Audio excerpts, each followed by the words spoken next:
Salam sejahtera, terima kasih karena bersama dengan saya di Nazilin Unity Channel. Kita pernah dengar overdose makan ubat. Kita pun pernah dengar overdose makan nasi. Kita pun pernah dengar overdose minum arak. Kita pun pernah dengar overdose makan dadah. Tapi kita belum pernah dengar overdose politik. Overdose campaign ini kali pertama saya dengar. Ini daripada Harapan Daily. Overdose campaign Anwar Musa, Ibrahim Ali antara punca pas kalah di Nenggiri. Ramai netizen yang kini meluahkan rasa meluat terhadap Anwar Musa dan Ibrahim Ali.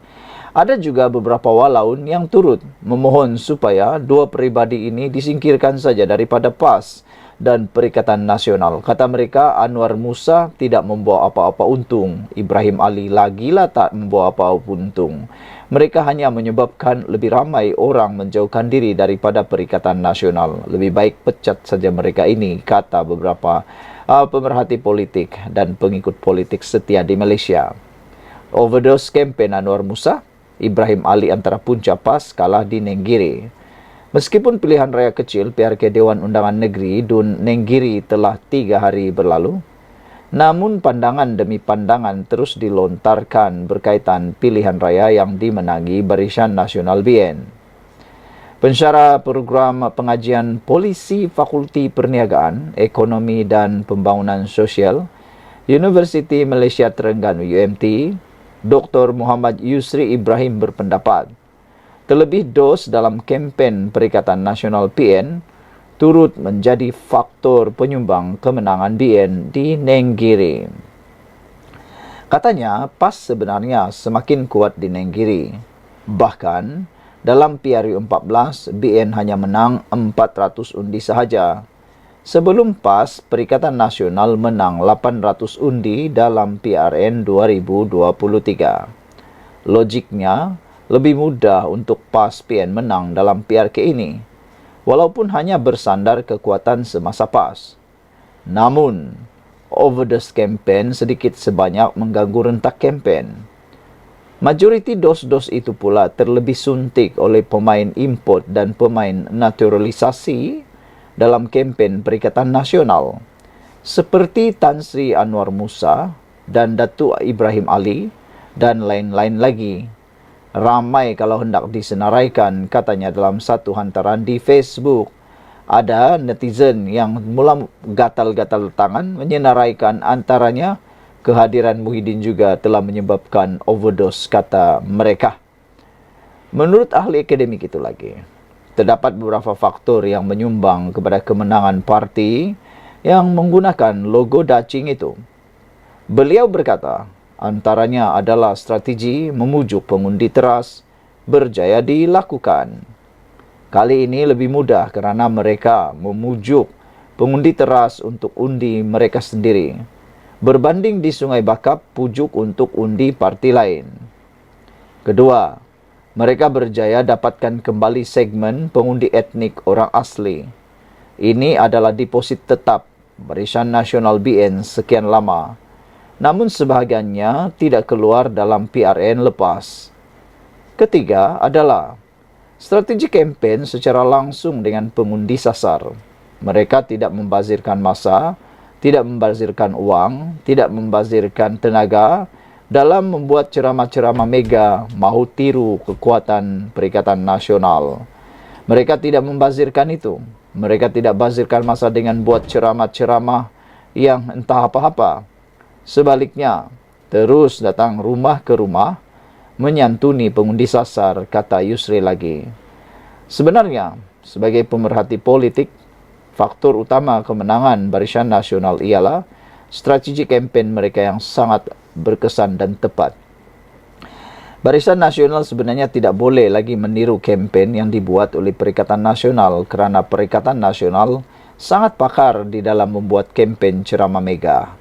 Mereka boleh membawa ratusan ribu orang dalam satu ceramah kempen kerana yang datang itu daripada jauh.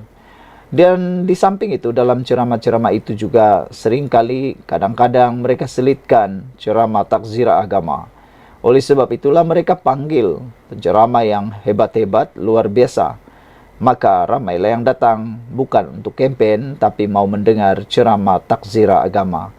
Tapi itulah yang berlaku. Tapi Barisan Nasional akhirnya pintar, bijaksana, mereka tidak tiru ceramah Mega. Sekian untuk kali ini, jangan lupa tinggalkan komen Anda. Bye-bye. Salam sejahtera, terima kasih karena bersama dengan saya di Nazilin Unity Channel. Saudara-saudara sekalian, hari ini kita dikejutkan dengan tindakan Najib menarik balik rayuan beliau. Isu ini memang paling panas hari ini, apabila tiba-tiba Najib terfikir pula nak tarik balik rayuan. Dulu buat rayuan, kali ini tak pula buat rayuan. Apa sudah jadi dengan bosku? Najib akhirnya tarik balik rayuan untuk menggugurkan Hakim Syukuera kes 1MDB. Datuk Seri Najib Tun Razak menarik balik rayuan permohonannya di Mahkamah Rayuan di sini pada Selasa untuk menyingkirkan Hakim Datuk Colin Lawrence Syukuera daripada mendengar kes penyelewengan dana 1MDB. Peguam Tan Sri Muhammad Safi Abdullah yang mewakili bekas Perdana Menteri itu berkata, beliau telah mendapat arahan daripada anak guamnya untuk menarik balik rayuan berkenan. Menurutnya, ini disebabkan perbicaraan kes itu telah diteruskan dengan bekas peguam 1MDB, Jasmine Loh Oi Swan, selesai memberi keterangan selama 10 hari. Oleh itu, kami menarik rayuan tanpa prejudis dan atau menjejaskan hak kami untuk membangkitkan isu berkenaan untuk menggugurkan Syukuera dalam rayuan utama sekiranya ada, katanya lagi. Mendengar perkara itu, Timbalan Pendakwa Raya Kamal Bahrin Omar berkata, pihaknya tidak mencabar perkara yang dimaklumkan pihak pembelaan. Kami tidak membantah dan bersetuju dengan syarat-syarat yang dinyatakan itu, katanya lagi. Panel 3 hakim yang dipengerusikan Datuk C. Muhammad Ruzima Ghazali kemudiannya berkata, Mahkamah membatalkan rayuan terbabit setelah mendengar hujahan daripada pihak pembelaan, di samping tiada bantahan daripada pihak pendakwaan. Susulan itu, rayuan ini dibatalkan, namun isu mengenai penyingkiran hakim masih boleh dibangkitkan dalam rayuan utama sekiranya perlu, katanya yang bersidang bersama hakim-hakim Datuk Ahmad Zaidi Ibrahim dan Datuk Azman Abdullah. Pada 14 Ogos tahun 2024, Najib telah memfailkan permohonan di Mahkamah Tinggi Kuala Lumpur supaya Hakim Syukuera menarik diri daripada mendengar perbicaraan kes 1MDB. Ia susulan pendedahan Syukuera pada 26 Julai tahun lalu, tahun sama bahawa Hakim dan Jasmine pernah menjadi rakan kongsi firma sama di Zen & Co. 4 hari kemudian, iaitu pada 18 Ogos, Syukuera menolak permohonan berkenan.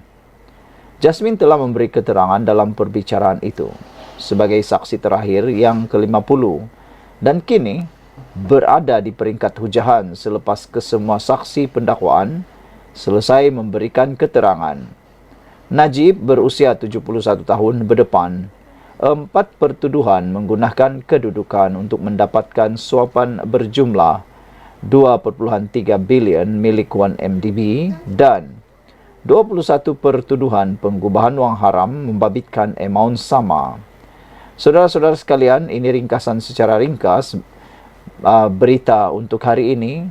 Najib tarik balik rayuan, Najib tarik balik permohonan gugurkan Hakim Syukuera dari kes 1MDB. Najib telah pun memberi arahan peguam untuk tarik balik rayuan. Perbicaraan sudah diteruskan dengan keterangan Jasmine Loh. Dan tanpa prejudis, isu penyingkiran hakim boleh dibangkitkan semula dalam rayuan utama. Pendakwaan tidak bantah penarikan rayuan. Rayuan dibatalkan oleh Mahkamah Rayuan. Najib memfailkan permohonan selepas pendedahan pendedahan hubungan hakim dengan saksi. Najib menghadapi tuduhan penyalahgunaan kuasa dan pengubahan wang haram RM2.3 bilion. Sekian dulu untuk kali ini. Jangan lupa tinggalkan komen Anda, tekan butang subscribe. Jumpa lagi.